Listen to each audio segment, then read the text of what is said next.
नमस्कार दोस्तों। क्या चीन की अर्थव्यवस्था से हम कभी आगे निकल पाएंगे? जानते हैं दोस्तों इस वीडियो के माध्यम से।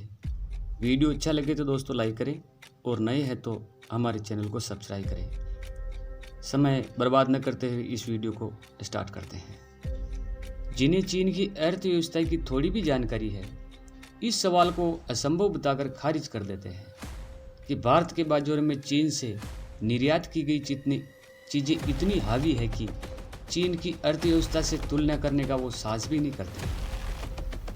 दुनिया के कुछ बड़े अर्थशास्त्री भी इस मुद्दे को बहस का समय बर्बाद करने के बराबर कहते हैं।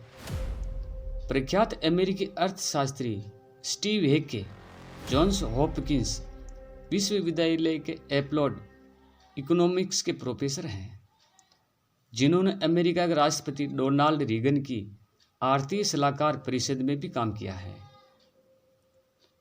वो बात करते हुए कहते हैं कि भारत समस्याओं से दबा हुआ देश है। Cato Institute Human Freedom Index में 165 में से जो व्यक्तिगत नागरिक और आर्थिक स्वतंत्रता को मापता है, इसमें भारत 119वें रैंक पर है। उदाहरण के कानून के शासन पर दिए गए स्कोर में, जिसमें प्रतिक्रियात्मक न्याय, नागरिक न्याय और आपराधिक न्याय शामिल है, भारत का रिकॉर्ड दुनिया में सबसे खराब देशों में से है। आगे वो कहते हैं, कानून के प्रशासन की मजबूती से पालन के बिना कोई भी देश मजबूत निरंतर आर्थिक परिणाम की उम्मीद नहीं कर सकता। पिछले 10 वर्षों में भारत रुझान प्रवृत्ति की गिरावट कर रहा है। 2008 में भारत 89वें स्थान पर था, जो लगातार गिरकर 119वें स्थान पर आ गया। उनके अनुसार वैसे चीन की रैंक भारत से भी नीचे है। Cato Institute Human Freedom Index में शामिल 165 देशों में से यह 150वें स्थान पर है। चीन भी नीचे की ओर चल रहा है। 2008 में इसे 126वें स्थान पर रखा गया था। इन मैट्रिक्स को देखते हुए ऐसा प्रतीत होता है कि दोनों देश हारे हुए हैं।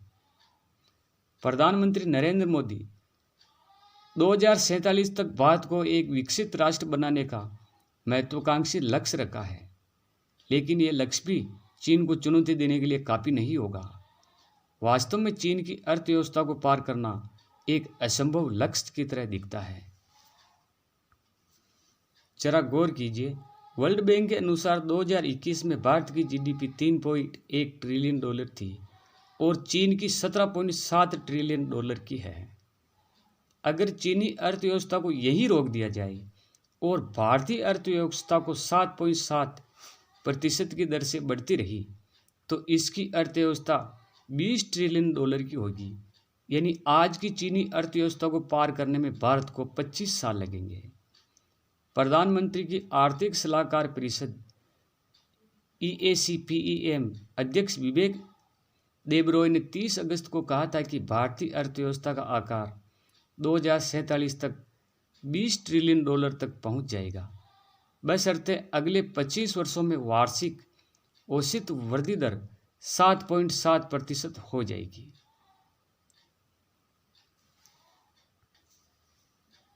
अर्थशास्त्री कहते हैं कि इस दर को चीन को पछाड़ना भूल जाइए, उससे मुकाबला करना भी लगभग नामुमकिन होगा। लेकिन क्या हम हाल के इतिहास से कुछ सीख सकते हैं? समान आबादी वाला 2 बड़ी विकासशील एशियाई अर्थव्यवस्थाओं में से के रूप में चीन और भारत दोनों ने युद्ध और गुलामी से आज़ाद होने के बाद लगभग शून्य से अपनी अर्थव्यवस्था की शुरुआत की थी। 1947 में भारत ब्रिटिश साम्राज्य से एक स्वतंत्र राष्ट्र बन गया, जबकि 2 साल बाद 1949 को पीपल्स रिपब्लिक ऑफ चाइना की स्थापना हुई। 1990 तक दोनों की अर्थव्यवस्थाएं लगभग समान थी।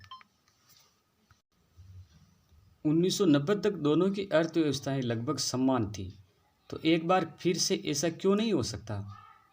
क्या खास तौर से एक ऐसे समय में जब चीन की विकास दर धीमी पड़ती जा रही है, जबकि भारत की आर्थिक विकास दर की लगातार 6% से ऊपर है।